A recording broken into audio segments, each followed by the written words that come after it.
សូមស្វាគមន៍បងប្អូនទាំងអស់មកថ្ងៃទី6នៃការតមអាហារក្នុងខែមិនិនាថ្ងៃនេះការផ្ដោតរបស់យើងគឺនៅការអរគុណ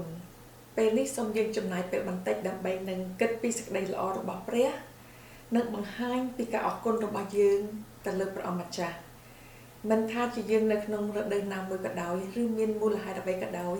សូមយើងកុំភ្លេចនឹងអរព្រះគុណព្រះជាម្ចាស់ពីព្រោះគ្រប់ទាំងរបស់ទាំងអស់មកពីព្រះអង្គពេលនេះសូមបងប្អូនសម្រុំចិត្តនិងអធិដ្ឋានជាមួយនឹងនាងខ្ញុំមុននឹងយើងបន្តទៅមុខទៀតអោព្រះអម្ចាស់ជាទីគោរពអើយយើងខ្ញុំសូមមកក្រាបថ្វាយបង្គំទ្រង់យើងសូមអរគុណចំពោះព្រះវត្តមានរបស់ព្រះអង្គគឺវាជាការផ្អែមល្ហែមជាជីវិតរបស់យើងខ្ញុំទៅទៀតយើងខ្ញុំសូមអរគុណសម្រាប់នៅថ្ងៃនេះសម្រាប់កិច្ចការទ្រង់បានជួយយើងខ្ញុំតាមរយៈការតមអាហារនៅថ្ងៃនេះនិងសម្រាប់អំណោយនិងអ្វីៗទាំងអស់ទ្រង់បានប្រទានមកក្រុមគ្រួសាររបស់យើងខ្ញុំអោព្រះអម្ចាស់អើយយើងខ្ញុំពិតជាដឹងគុណចំពោះព្រះអង្គព្រះអម្ចាស់ល្អចំពោះយើងខ្ញុំស្រឡាញ់ព្រះអង្គដោយអស់ពីចិត្ត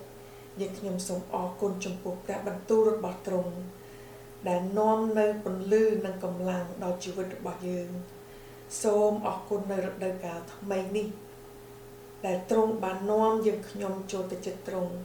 អោព្រះអើយយើងខ្ញុំសូមអរគុណនៅភាពស្មោះត្រង់របស់ទ្រង់ហើយទ្រង់នៅតែដដែលទ្រង់មិនផ្លាស់ប្ដូរហើយទ្រង់ជ្រាបទាំងអស់ទ្រង់ដឹងទាំងអស់អ្វីដែលយើងខ្ញុំត្រូវការមុននឹងយើងខ្ញុំសូមទៅទៀតយើងខ្ញុំសូមអរព្រះគុណព្រះជាម្ចាស់យើងសូមដែលនៅក្នុងព្រះនាមព្រះយេស៊ូវគ្រីស្ទអាមែនពេលនេះសូមបងប្អូនចំណាយពេលមួយផ្លែតដើម្បីនឹងសរសេរ10ចំណុចនៅក្នុងជីវិតដែលបងប្អូនចង់ដឹងគុណដល់ព្រះជាម្ចាស់សូមផ្លាស់ប្ដូរការផ្ដោតអារម្មណ៍របស់យើងដោយចេតនាទៅលើពរជ័យរបស់ព្រះនៅពេលនេះសូមយើងអនុវត្តការដឹងគុណសូមយើងដាក់ខ្លួនយើងដើម្បីមើលទៅកាន់តែច្រើននៃភាពល្អរបស់ព្រះនៅក្នុងជីវិតរបស់យើងសូមយើងកុំភ្លេចនឹង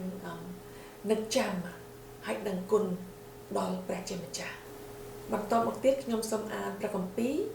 តាមទំនុកដំកើងជំពូកទី100មនាលបណ្ដាជននៅផែនដីអើយចូលឡើងសំឡេងដោយអំណរថ្វាយព្រះយេហូវ៉ាចូលគោរពប្រតិបត្តិដល់ព្រះយេហូវ៉ា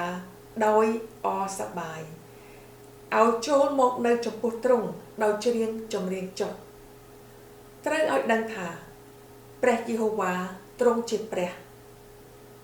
គឺទ្រង់ដែលបានបង្កើតយើងខ្ញុំជារបស់ផងទ្រង់យើងខ្ញុំជារាជរបស់ទ្រង់ហើយជាវងជៀមនៅទីគង្វាលរបស់ទ្រង់នៅទីគង្វាលរបស់ទ្រង់ចូលនាំគ្នាចូលទៅតាមទ្វារទ្រង់ដោយពោលពាក្យអរព្រះគុណហើយចូលទៅក្នុងទីលានទ្រង់ដោយបទសរសើរចូលអរព្រះគុណដល់ទ្រង់ហើយសរសើរព្រះនាមទ្រង់ចុះពីព្រោះព្រះយេហូវ៉ាទ្រង់ល្អសេចក្តីសប្បុរសនៃទ្រង់ស្ថិតស្ថេរនៅជានិច្ចហើយសេចក្តីស្មោះត្រង់របស់ទ្រង់ក៏នៅអស់ទាំងដំណរតទៅនៅព្រះបន្ទូលដ៏មានអត្ថន័យថាព្រះអង្គម្ចាស់ទ្រង់ល្អហើយយើងជាកូនជៀមរបស់ទ្រង់ជារាជរបស់ទ្រង់ដោយសារសេចក្តីជំនឿដូច្នេះសូមយើងគោរពប្រតិបត្តិដល់ទ្រង់ដោយអរសប្បាយហើយសូមយើងចូលមកជិតព្រះអង្គម្ចាស់ហើយកុំភ្លេចនឹងអរព្រះគុណព្រមទាំងអរគុណព្រះអង្គម្ចាស់គ្រប់ពេលវេលាមុននឹងយើងបែកគ្នាទៅខ្ញុំសូមអរគុណដែលបងប្អូនបានចំណាយពេលវេលាមកតាមដានហើយនឹងចូលរួមក្នុងការតមអាហាររបស់យើងនៅថ្ងៃទី6នេះហើយសង្ឃឹមថាបងប្អូននឹងបន្តទៅទៀតនៅថ្ងៃទី7ថ្ងៃស្អែកគឺជាថ្ងៃចុងក្រោយសូមអរគុណនិងសូមព្រះអង្គម្ចាស់ប្រទានពរ